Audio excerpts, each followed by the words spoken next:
Us in the think tank. So welcome all think tankers. Anyone who's joined us live on Zoom, come on in and say hello to Jessica. So we're deeply honored to have Jessica here to kickstart Photography Think Tank for this year. We took a little break during Imaging, Jessica, because Imaging IUSA did a great job and did all that education, spread out over the whole month. So we said there's no point in trying to interfere with that in any way because it was such Okay. great value and there was great speakers there. And for a virtual conference, I think they did a really good job. What do you think? 100%. Shifting and changing gears a bit and still having amazing attendance with great speakers and great content. Yeah, I thought they did a phenomenal job for sure. And guys, at the very end, I know you will want more of Jessica. So if you want more of Jessica, I've shared two links in the chat. One is to her wonderful group, Shoot It Straight with Jessica Robertson. And the second one is Jessica is live doing a pre-con at Sync Rocks this year that you can join virtually once you go into the main event, which she's doing a conference, a joint session with the wonderful friend we have, Jessica, Gary Box. I wish I could be there. I really do wish I could be there in person because you guys will be just amazing, awesome, wonderful. I know you will. The amount that people will learn from that class will be ginormous. So you're looking forward to it? I am. It's going to be fun because Gary is hilarious and has a great sense of humor.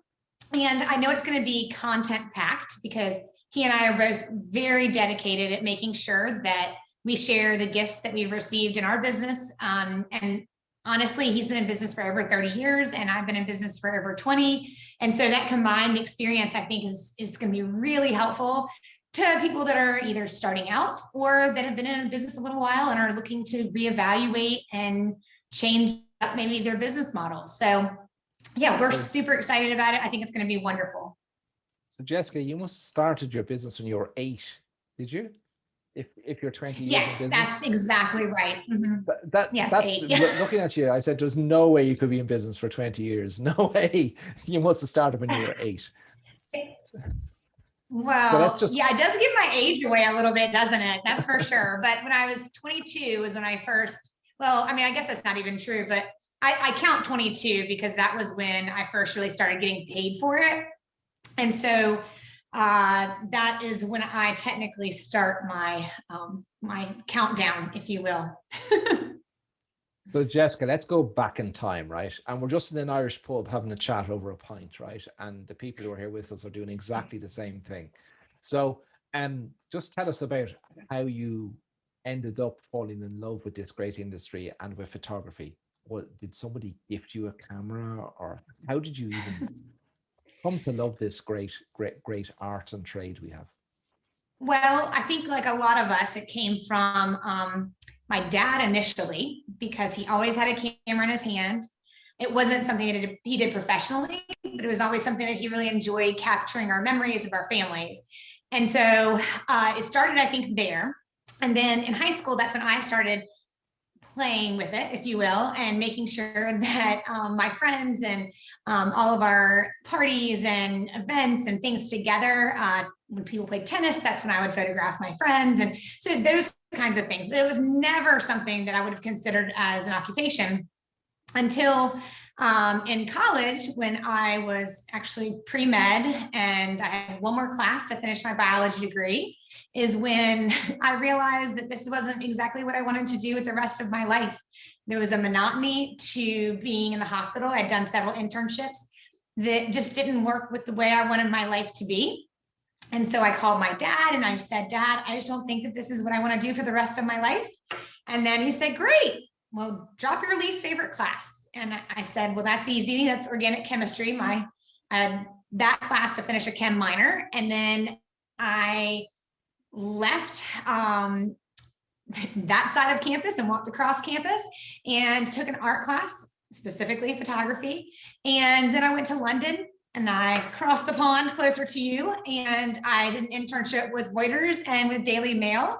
And that taught me that I liked a little bit more control and a little bit more interaction. So while I appreciated the documentary aspect and telling the story, what I didn't like was that lack of interaction that you don't get most times when you're documenting events or, the British Royals or, those kinds of things. So I stepped back and realized that the thing that I loved most about the medical field was working with people and helping people.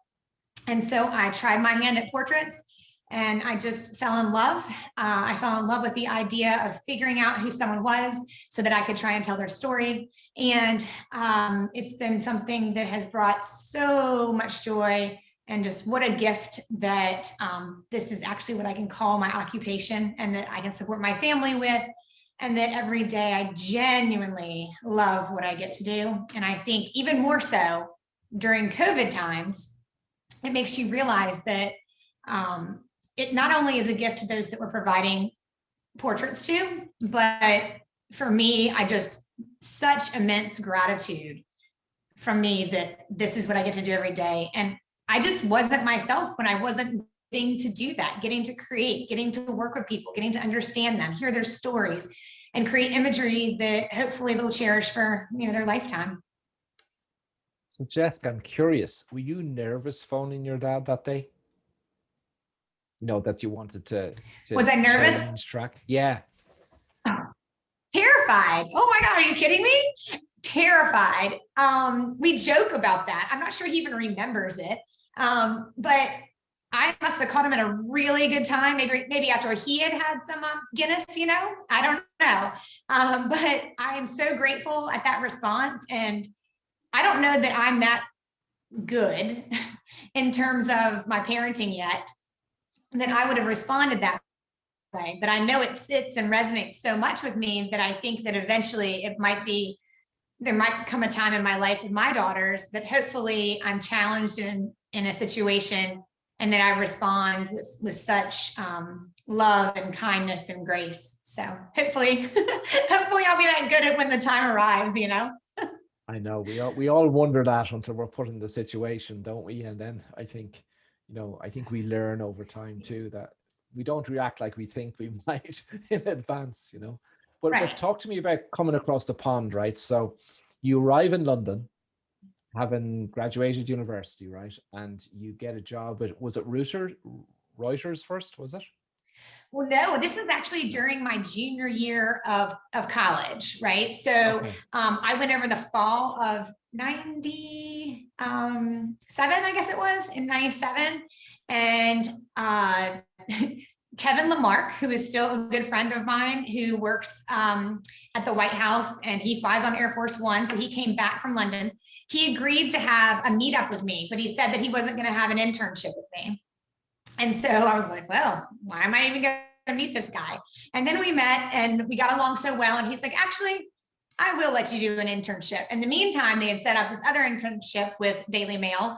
And so I had 2 internships going, which was so wonderful. And those are very different news outlets, if you will, right? So the Daily Mail is a different kind of reporting than what you see for local. I put the two of them on opposite scales, Yeah, I would too. But I learned so much from both, So I think that at whatever level, it taught me a lot for sure. And what was the key thing you learned, would you say, from, say, the Daily Mail experience versus the other one? Well, I think that sometimes you have to do things that you don't necessarily want to do. There was some pet thing that we had to document, right? And it wasn't like exciting, it wasn't glamorous, right? But you're still telling the story. And especially when I started out, I photographed everything. I say everything, but I mean, I did, everything from weddings to bridal portraits to babies to children, the whole life cycle. If you were a human, I was pretty much photographing you. And even if you weren't human, if you were a dog or a cat or an iguana or whatever, I was photographing it, because that's what you need to do when you initially start, typically, or that's what I needed to do. And so I feel very grateful that I've now gravitated into more of a niche market. And I think that benefits my clients as well. But that's something I learned from working with the paper. And then I think really the storytelling aspect with Reuters So it wasn't always the best image, which one of my first images that I got published, I was sad. I was like, that's not even a good shot. That wasn't even great. And they're like, but it tells the story. And it was a tennis player. Oh, I'm going to forget his name right now, but he rarely showed emotion, like, a good Brit. And so he like pumped his fist, and I took that photograph, and that was what was published. And I was like, that's not even a good image. What? And they're like, oh, it is good because it tells the story. So I think that a lot of times, even in what I do, I'll be surprised when someone picks a certain image. I'm like, really? They picked that one? And then it's like, oh yeah, the way that she was squinching her nose, it made her mom, think of her when she was little, or something that I don't know. And so I think that still kind of plays true today in terms of what I learned through Kevin and through Reuters and through the Daily Mail, for sure. It wasn't Tim Henman, was it? Was that It before his was, time? yes. Oh my There you gosh, go. good. Thank you. Because he would have been playing Pete Sampras around that time, I would say. And, he was, Right. Tim Henman would have won a Wimbledon only for the British crowd, I think. The pressure that the British media put on their stars is just ginormous. He definitely would have won one if he didn't have that pressure from outside. I'm convinced of that. Yeah. But okay, so tell us, what did you like most about London? Wow, that's hard to say the most. I mean, I love the culture. I was so grateful that in my learning that I would be in a classroom in the morning, and then in the afternoon, we go to the art galleries and literally see what we just learned that morning. I loved going to the theater. I loved the people. I really did. And I think just culturally, coming from a smaller town, it really helped you to realize that you're a citizen of the world and not just of your country. And so I think that really helped me have a broader perspective in terms of world issues or concerns, or just having a greater vision of a picture of our world, for sure, versus kind of my more narrow-minded kind of thought processes prior to both attending college as well as being abroad, for sure. So what about the food? Was that a shock, or what was the major shock in London?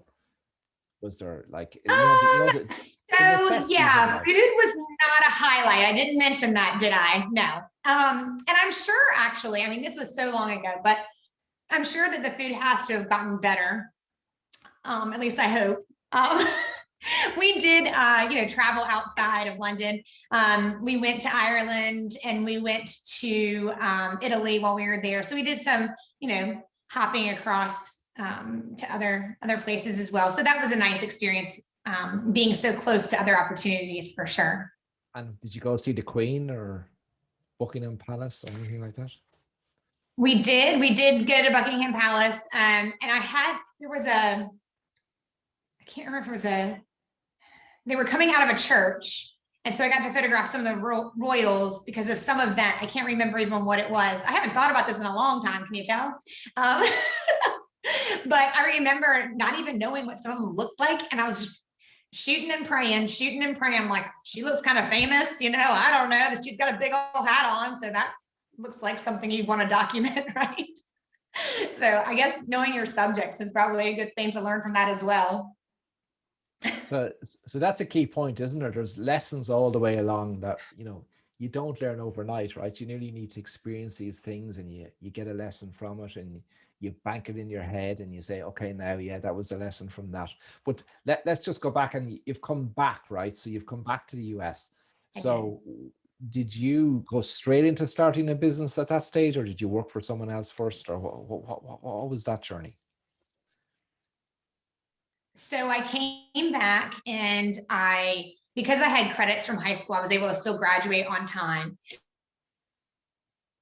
And so I did a thesis to conclude my college, and then it was the weirdest thing. I graduated, and it was like, oh gosh, I have something that I really love, but I have no idea how to get an actual business. And so I taught for 5 years. I taught biology for 3 and photography for 2. I worked for 2 other photographers while building my business on the side. I would make a whopping $100 using my own Bronica camera when I first graduated from college to photograph weddings. And so those are some grunt days of, 10 hours of photographing a wedding and getting $100. And so, honestly, those are times though that I learned so much. And I'm so grateful for those times because it taught me hard work. It taught me weddings, you learn how to work on the fly and interact with people. And even something's not going right, putting a smile on your face and still trying to be entertaining. And so there's a lot of interpersonal things that you learn in those tough situations. And so for 5 years, though, I taught at the high school level and I had my business on the evenings and weekends. And then in 2005 is when I opened my retail space. And this is our second retail space, the one that I'm now. So it's been a wild ride and continues to be, but when you say like you can always learn something from everything, I think that 2 things. One, I feel like when I teach, I analyze my process and my practices even more, and then you dig into those, and then even learning how to convey helps you to really understand why and how you do what you do. And teaching has been really helpful for me with that. And so one of the reasons why I'm so excited about teaching with Gary, and Gary, we are never done learning, and we will sit in the same classes and we'll always get a good little nugget from someone. And I think that being lifelong learners and a dedication to that is critically important. And not always thinking, oh, I've got this made, I know what I'm doing the best I can possibly do. And also setting that bar. And you guys have been a part of that for me, that stepping back and really analyzing how we treat our clients, making sure that we are delivering the very best products we possibly can, figuring out ways to say yes to our clients that still stay in line with our brand. So yeah, I mean, I think I shared with you, we did a major reevaluation, ironically, back in January of 2020. So before we knew all this was going to go down the way it has. And I think our complete reevaluation, restructuring of our pricing, evaluating our products, coupled by the fact that when we kind of came out, so we started photographing again in May. And so we have been so full steam ahead since May. And I know that a lot of people are not in that place right now. And I am so sorry for that. I'm so sorry for that.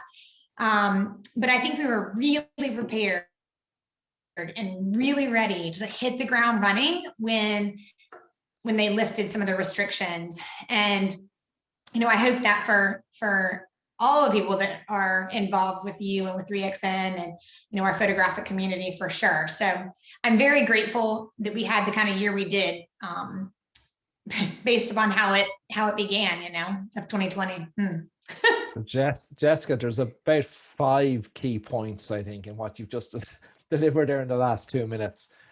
So the first one is, and you're right, this mindset of lifelong learning, right? Because I know when I go to the conventions, like I sit in on nearly every speaker's talk, unless it's going to be really technical about lighting or something. And even sometimes I sit in on those because you got to go outside your comfort zone sometimes, right? And see other stuff that can be relevant and you can adapt with the business. And Gary's exactly the same. And I remember being at many talks quite often. I'd look to my left and there's Gary Fox with his notebook, and I look to my right and there's Jessica Robertson with her notebook. But very few, not everybody does that, right? Even educators do that. But it's something that I've always noticed with the two of you. You're there with your notebooks as I am, scribbling down notes. And I think that's a key thing. You got to have this mindset of lifelong learning, and that you never know it all, and there's always something, or even if it just reinforces what you already knew or you learned before, and it brings it back, right? Absolutely. Yeah, absolutely. And I think if you're so stubborn and stuck in your ways, well, this is how I've always done it. I mean, things evolve very quickly and change very quickly in our industry. And not to say that what someone else does, you have to do exactly that way because they found success. But I do think it's important to say, okay, this is what they've done. They found success. That doesn't feel right to me or to my brand, but how can I take that lesson of what they've done, implement it into my style, my way, something that's more authentic? Because I think that you have to have that authentic voice in every aspect of your business, whether it's your pricing, your products, how you communicate with your clients, all of that has to be really intentional and authentic, or it's not going to work, right? Absolutely. And that's such a key thing, because you talk to a lot of photographers. I talk to a lot of photographers. Gary talks to every educator talks to a lot of photographers. And a lot of people want sort of, so give me your roadmap or give me your solution, your silver bullet, and I apply it. But it doesn't work that way, right? For the same reason you've just said, everyone is so different. Every photography business is so different. Everyone's ideal client is different. Everything is different. So we can just give you an idea as to here's the process. Now work it out for yourself, right? Right. Yeah, absolutely. And even though, I mean, that's one of the cool things too, even about learning from other people, is one thing that like Gary will sell a ton of a certain product. And I'm like, gosh, it just doesn't sell here. And I think our business models are very similar, but even in culturally or in different parts of the country, people like certain products or certain things, or so it is, there's that variable as well of knowing your community, knowing your client base. So yeah. So Jessica, let's just turn back the clock a little bit, right? So let's say, I can't believe you're in business that long, but let's say you don't look as if you've been in business 5 years, never mind 20 years, but let's just turn the clock back, right? I always think about this myself. So let's say you were starting in business again, right? But you had all the knowledge and experience you currently have, right? What's the one thing you do differently? I know that's a difficult question, and I'm putting you on the spot because we don't prepare for any of these conversations. Yeah. But have you ever thought about that? Right. If well, you could start again. Oh yeah. I've definitely thought about it. Part of it for me is even my missteps along the way, I've learned something from them. So in a way, I don't really regret anything in terms of the way I got to where I am now. Now, having said that, I think I was in my own way and limited my sales more than I needed to. So I was going $2,000 in average sales. You can't do better than that. That's great, And so I think I limited myself in terms of what someone was willing to spend. So if I were to say one mistake, it was I needed to get out of my mindset of what I would maybe best.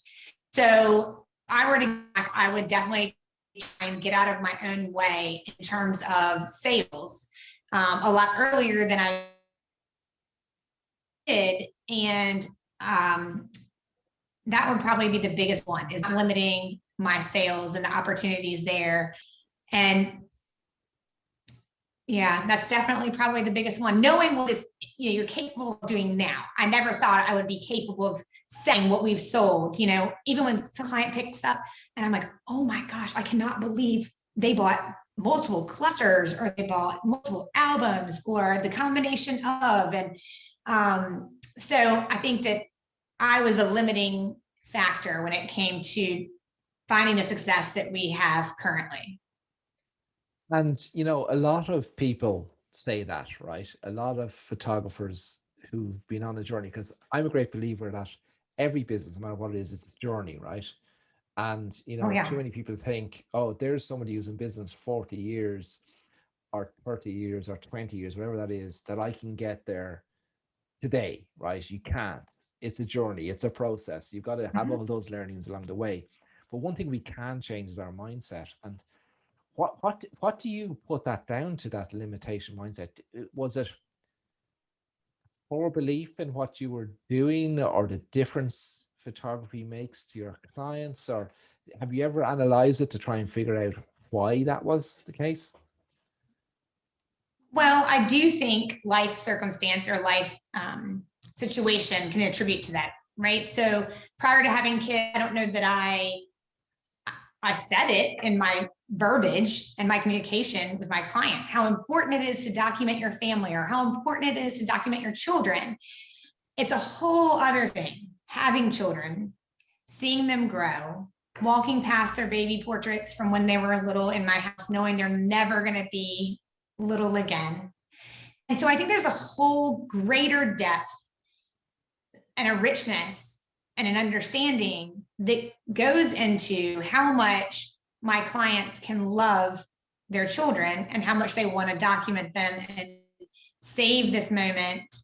And so I think that that's one area.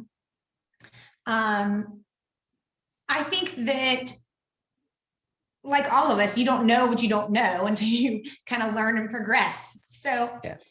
In terms of the sales aspect, someone probably like 10 years ago said, take a look at the clothing that your clients are coming in and that they're wearing, right? So they may have a pair of boots that are $250, a dress that was $150, a prom dress that was $500.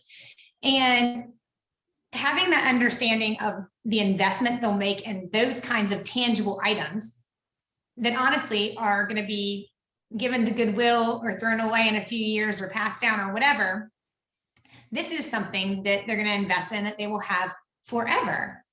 And changing my mindset in terms of what someone is willing to pay for something, that has been just such a gift. It's really been such a gift.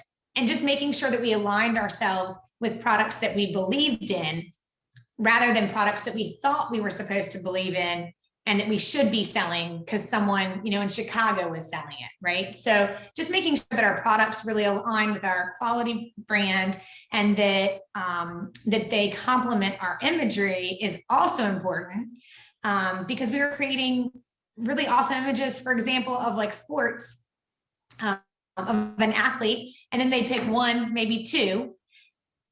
And so I was always like, gosh, I worked so hard and got so many great images. They only picked one or two. Well, that was my fault because I didn't have a product to highlight the imagery that I was creating.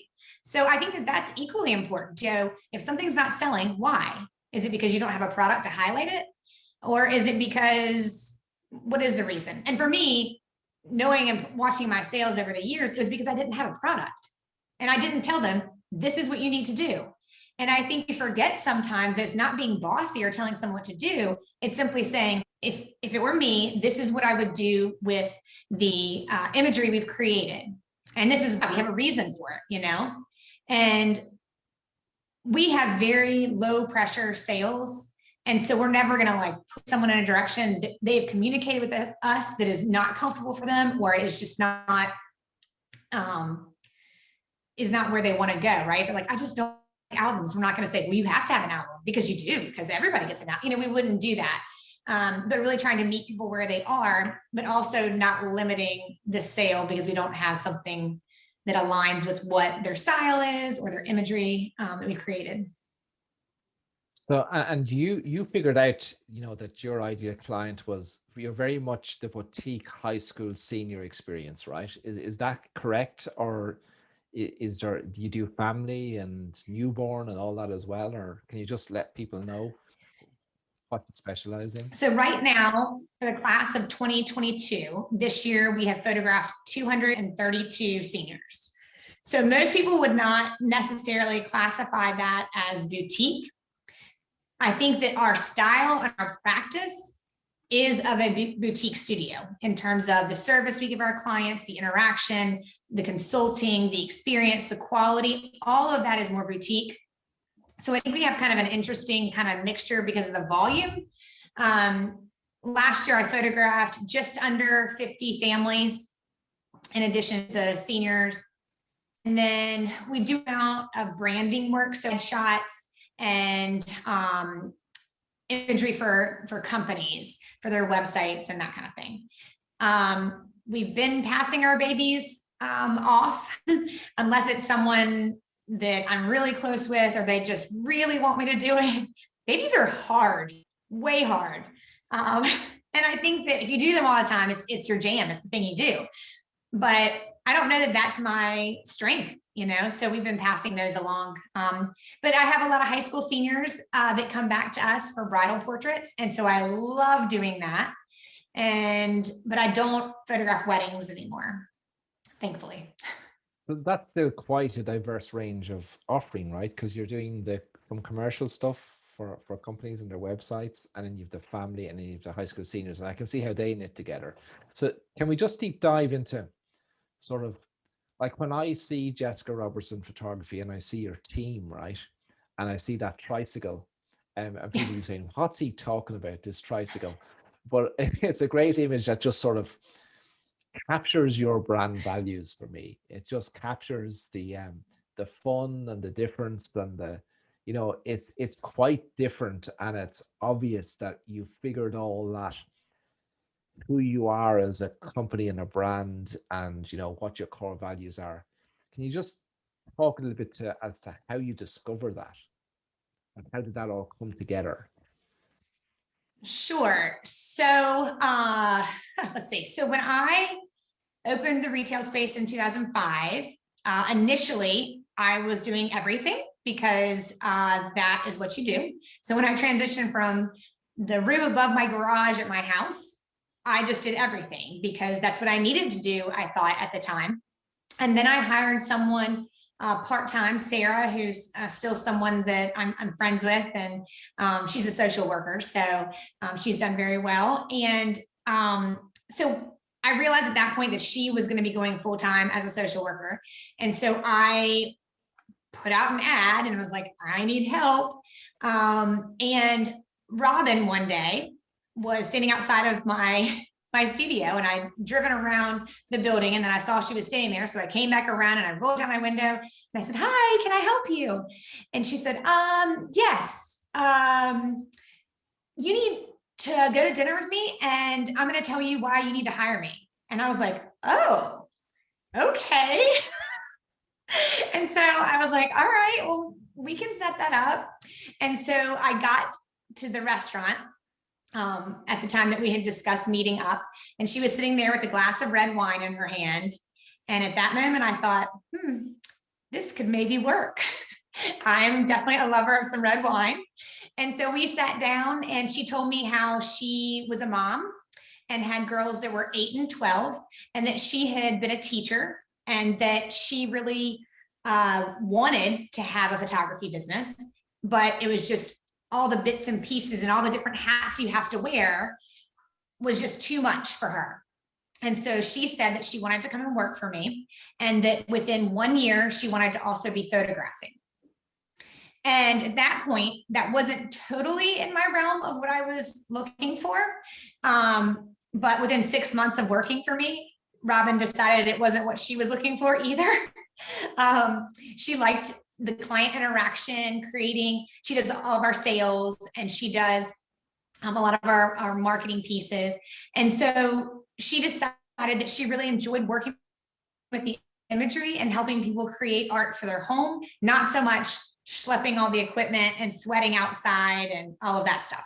So she has been with us for over 12 years, which is amazing. For people that know me, that's really amazing. We really have a great family environment here. I mean, we do love each other. There are times that are hard, I mean, we had some tech issues before, and some things that some days are just rough, some days are tough. But at the end of the day, she is an extension of my family. She comes to the hospital when I have my babies. Like, we enjoy drinking wine together outside of work. So we do have that wonderful environment. Karen came to join us 8.5 years ago, when the person who was doing our retouching was going to be moving. And so she is so wonderful too. She is younger than us, so she keeps a lot more locked in her noodle than we do.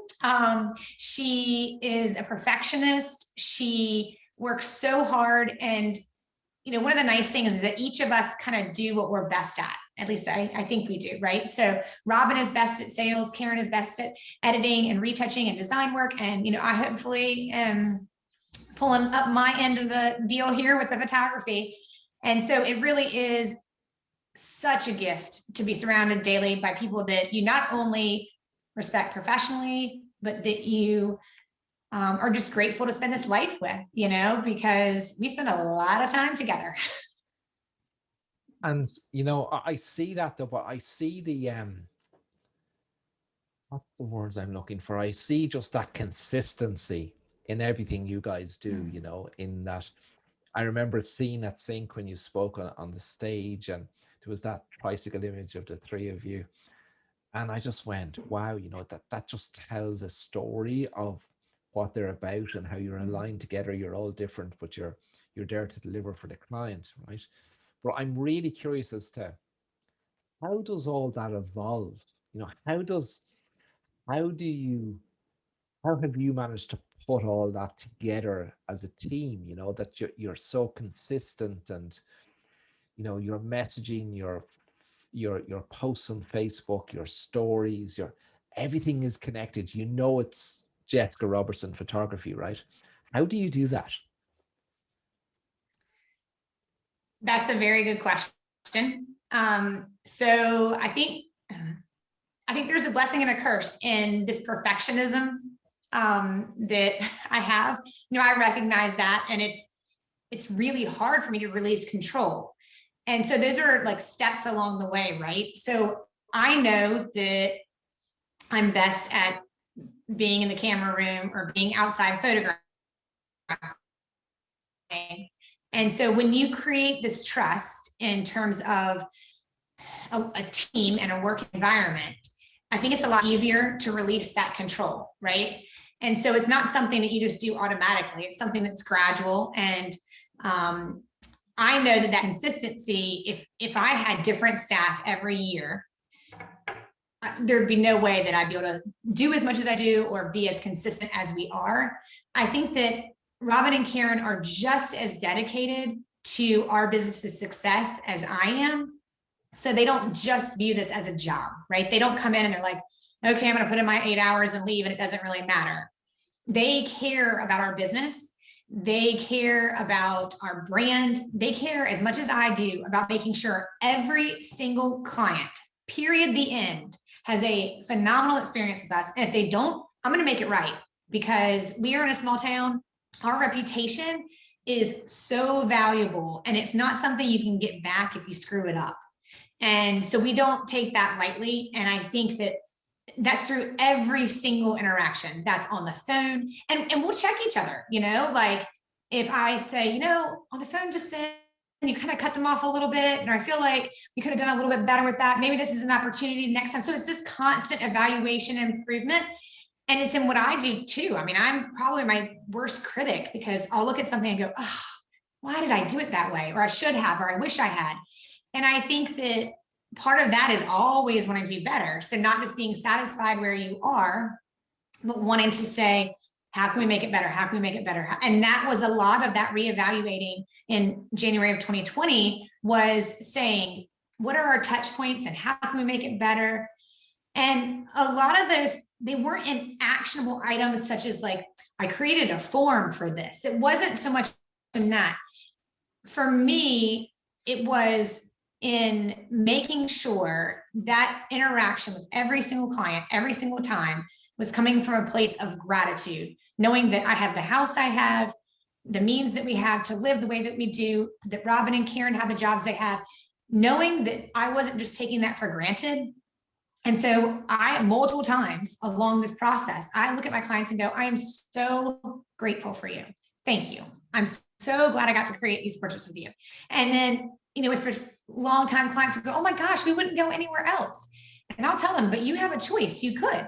And you decided to come back to us. And that means so much. We're so grateful. If it wasn't for people like you guys coming back to us, we wouldn't have a business. If it wasn't for people like you guys advocating for us, we wouldn't have a business. And so we're really, really grateful that we get to create these for you. So all along the way, and that's genuine. That's not like a show and dance. I recognize how quickly this could be taken away. And I think that that's part of the fire too, right? And you're saying, like, how do you stay there? That fear of seeing other photographers that I thought, I'm like, man, they got it all. Their business is amazing. They're doing so great. And then the next thing you know, gone. And you go, oh my gosh, what happened? Well, he just wasn't doing well in business, so he had to get another job. And you're like, oh, that wasn't my perception. That was the reality, but it wasn't the perception that I had of that business. Or so I think having that little bit of fear, again, is kind of that blessing and that curse, because it keeps you pushing and wanting to do better. But it also can be something that when times get hard, it can make you not fully see, if that makes sense.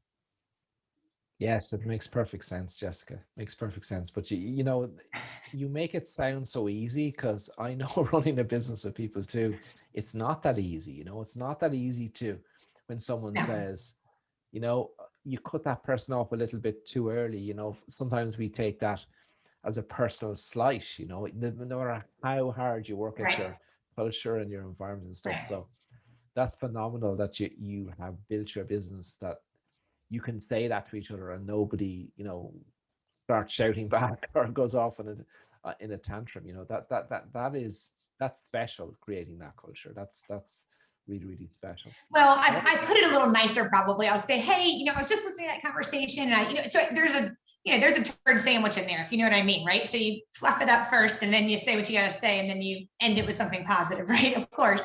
But I would say that we all do want to be better, and so even for me, it's normally me pointing out the things I screw up, right? I'm like, oh my gosh, I forgot to do that. I let that slip through the cracks. Oh, I know I was supposed to go back to that. And so I call myself out probably more than I do anybody else. And, for me, I really want to always get things right in the camera. If I'm like, God, what was up with that color balance? Why? I know I custom white balance that. What happened there? And so I'm always wanting to be the best I can be too. So it's not just encouraging them, it's me trying to be better always for this. So I think I am very grateful to have this environment where we can be really honest with each other, but also that we know that that's for the greater good of our overall brand and our business. Yeah. Jessica, I know you've said how busy you are for the class graduating in next year, right? And but I'd like to just talk that a little bit, because there's a lot of chatter, if we call it that, in some of the groups, particularly around the high school senior, that they're seeing a change for the incoming class, right? That they're seeing that there seems to be a bit of a lack of excitement among the class, as a result of COVID, and they not being able to do maybe some of the normal things that they do, and the graduation and the parties and the celebration. Have you seen any of that, or what are you seeing in the marketplace? I have seen exactly the opposite. Exactly the opposite, because this year, I think our volume, so we're up about, I guess, probably about 35 seniors from last year. And part of that is because, I'd like to think it's just because we're great, but that's definitely not the only reason, right? So the idea that so much has been taken away from them, people are investing in this. So a lot of people aren't having their travel sports, or they're not having proms, homecomings, all these things that are costly. And so we've had parents say, I wasn't going to purchase that additional art piece, like that one, that's a prom dress, right? She probably wouldn't have been photographed in that prom dress, but she was, because of COVID, and she didn't get to go to prom. And so her mom wanted to do something nice in this dress. So she ended up getting an extra art piece of that, right? So our sales are up because of that. Our volume was up because of that. And the gratitude from our clients are just like, oh my gosh, thank you so much. We literally had, this is crazy. I shouldn't say crazy, but I think it just goes to show you the impact you can possibly have on these kids if you really are connected with them. And so there was a boy that I photographed. He was a model for us, actually, in our ambassador program, our model program. And so we photographed him a couple of times, and his mother was just so happy. She was so thrilled with the imagery that we created. She just adores her child. He's just a gem of a kid, just really awesome. And so she had ordered some additional portraits. And so she came in recently. She thought I was going to be here, but I was actually working from home that day. And she's like, oh gosh, I really wanted Jessica to be here. And Robin's like, well, why? And she's like, I just got in the mail my son's college acceptance letter, and I wanted her to share the good news with him. And I was like, what? So isn't that crazy? I was like, that's amazing, right? And so I still am surprised by that, but she still goes on and just says, this was the one thing that was so positive for him. It made him feel so good. He felt so captured. And so I think a lot of times we even think that this is kind of more of a girl thing. And I will tell you, boy moms just eat it up and love every second of it. And they're so happy we can get genuine, natural expressions. And so that has been really wonderful. And even I had a client that picked up last week. She went on and on about how grateful she was. This is one thing that's normal. And her kid's actually in school. She goes to a private school and she's actually in person, but there's just been all the after school activities and everything else just taken away. And she talked about just how thrilled she was with everything, that this was the one thing that was senior year that was kind of normal. And so we've definitely seen the opposite in terms of that. Now, we live in Hanover County, right? So Hanover County is very family centric.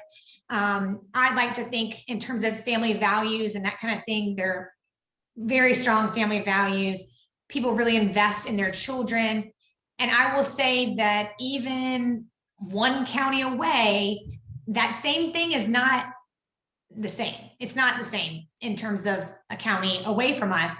They're more into their cars and their big houses and flashy clothing. But where in our area, it's definitely more about family and about celebrating kids. So I think that's a factor. And I think that sometimes when you're in that flashier environment of show, they'd rather put their money other places. And that's okay. It's just, that's not our client. Our clients are the ones that really do want to celebrate this time and try and do something special. We had quite a few families that came to us and said, we were not going to do this, but I feel like this is one thing we can do for our kid this year that's normal and that celebrates them. So yeah, totally seeing the opposite for sure. And Jessica, you talk about that family values and that people want to do a bit more because so much has been taken, right?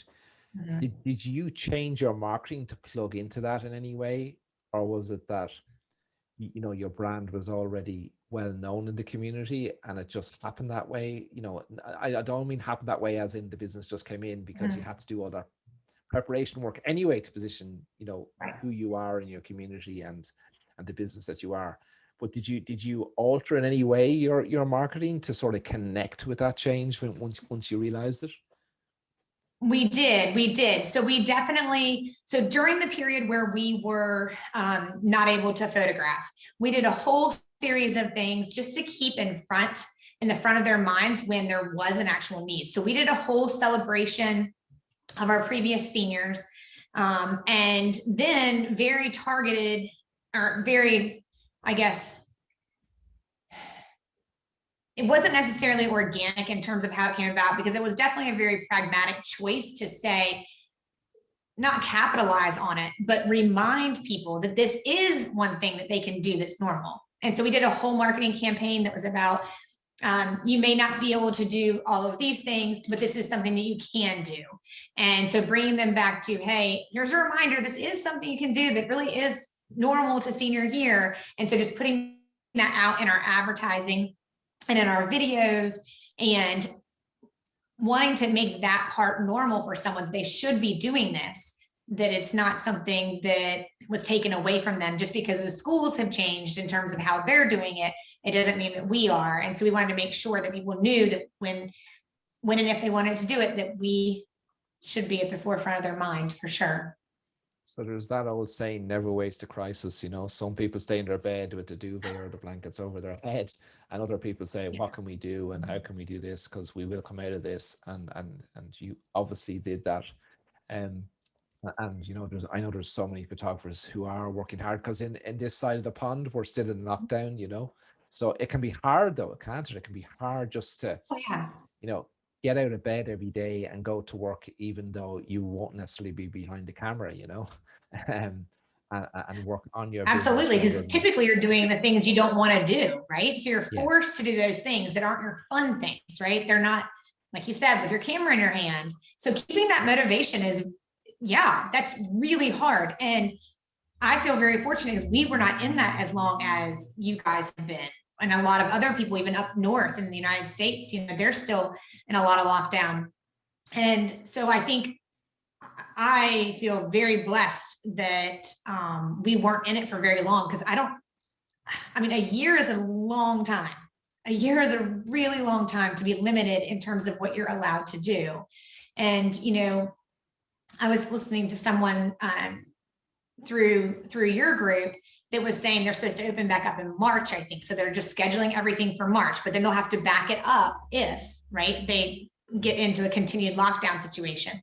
And so I think that having that hope on the other side is really helpful. I think now, especially with vaccinations starting, there's a little bit more hope, but it is incredibly difficult to keep that motivation up, especially over a lengthy period of time.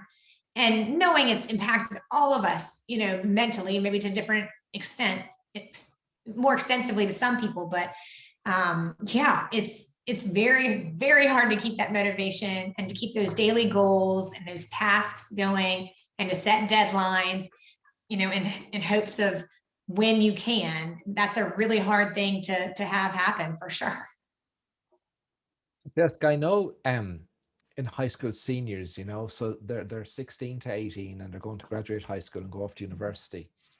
And they're your client, but there's also another client, right? There's mum or dad or both, Oh yeah. right?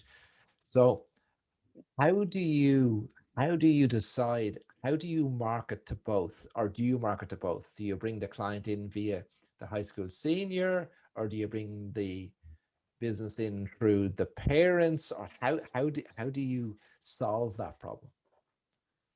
Yeah, that's a good question. So yes, we do market to both because people come to us sometimes through parents. So a lot of times if it's a boy mom, they may have seen their friend's child on their Facebook page. And so we're definitely marketing to moms that way. And then most of our high school seniors find us either through other seniors word of mouth, but more than likely they've seen it on their Instagram feed or where they have actually posted it to their page for, like, we have like Senior Sunday where they'll post their pictures and they'll say only however many more weeks till graduation. And so typically people are finding us through word of mouth, through Facebook or Instagram. And, you know, we've got other avenues in terms of like our model program that people find us that way, which we've had to tweak a lot this year. In the past, we've always done friend sessions. And so they would come in with their group of friends. And then in meeting us and seeing the studio, that's an easy kind of sell to get someone interested in what we do. We had to eliminate that this year because that would just be really irresponsible to bring in a bunch of kids and photograph them together without masks on. But I didn't want to do the whole masked photography kind of thing. So we had them come in and we did little studio tours, and they filled out a little informational sheet. And then my job at that point was to try and engage with each of those seniors. So I'd take that little information sheet and I would pull something from that, whether it was, oh, hey, I see here that, you know, you're a swimmer. And I'm like, yeah. And I said, well, are you like a swimmer that gets up at 4 o'clock in the morning to get in the pool by 4:30? Or are you the kind that like just does it for fun and to be part of your school? And then we'll have that conversation. And then to whatever extent they say that that's an interest, I was like, well, is that something you actually thought about doing for your senior portraits? Oh my gosh, we did these really cool images last year of such and such. Do you know them? And so trying to just create that connection right there in a very limited space. We found huge success this year. My March, I have like 47 consultations already booked in March, which is more than we had last year. So in a way, I was talking with Robin and Karen, and we said, you know, maybe we're onto something here. Maybe doing, because before we would do this whole senior party, they would come in, I'd do a little presentation, they would sign up, I'd give them some incentives. And so sometimes shifting and changing because you're forced do can actually have a good end result when initially you're thinking, this is going to kill us. This is going to kill us that we can't do our model program how we've always done it. But sometimes there's a gift in it all, you know? Yeah, no, absolutely. And it's amazing, like the number of photographers who've said, they were forced to do some viewings on Zoom and their sales didn't go down, but they never would have dreamed of doing it, like, No, only for having to. So right. sometimes a lot of what happens, we're sort of forced to try it, because Yes. yeah.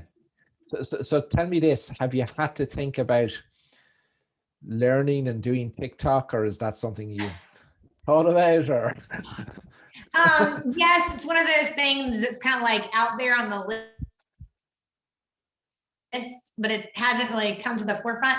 I see a lot of people doing it and doing it really successfully, and it pulls me in, let me tell you. So when they put them over on Instagram or whatever, exported from TikTok, I can't help but turn the volume on and hear what they're saying, even if it's words and they're pointing or whatever.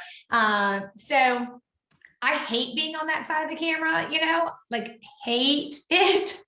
But, it's something that I definitely could look into. I try and do more of those fun kind of things through my stories. In the past, I would always take a picture with each of my seniors, and then we'd print out a little photograph and then they'd sign it and we'd put it here. And so that was always really fun. Obviously, that's not something we're doing now because I'm not going to get that close to them without a mask on.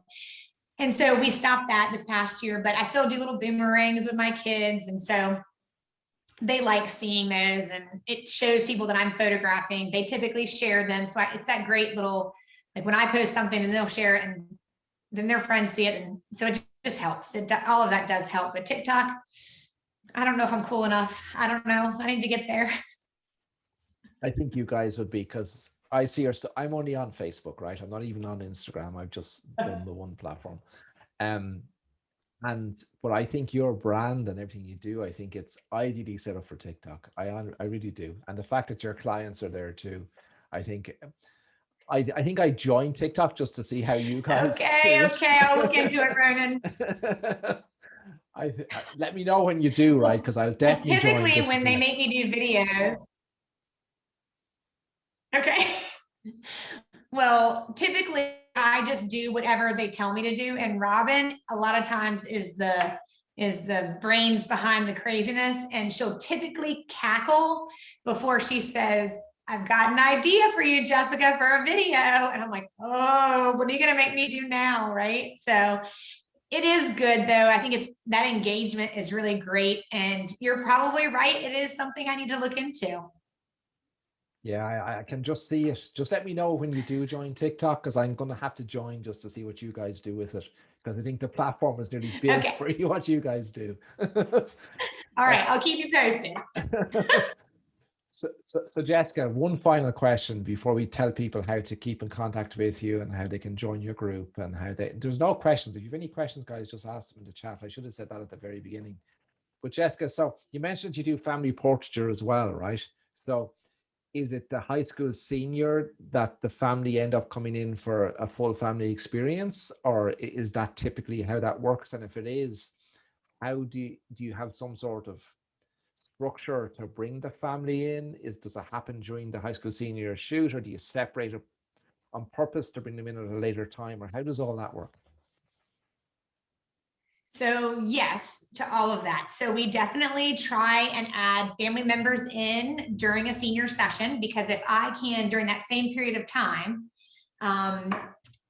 expand the opportunity of higher profitability, I want to do that, right? So if I can sell a portrait of the kids together, a portrait of the parents together, the whole family together, absolutely. That is a win-win-win for everyone, and it's all in the same day. So that's wonderful. Some people, it's just too much to think about getting themselves ready and their kid ready, and it's just overwhelming. And so we do give them an opportunity in the spring to come back at a discounted rate for a family portrait session. So yes, but I would say of our families that we photographed last year, I would say those were only about 40% of high school seniors that came back later in terms of the percentage.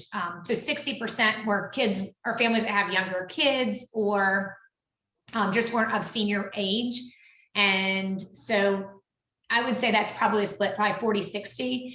So yeah, we do have a whole other kind of marketing opportunity for younger kids to kind of bring them up. And I always love it every year when I have a high school senior. I've got a couple this year. Actually, I'm looking at a portrait of her when she was little, that we have photographed her since she was a toddler.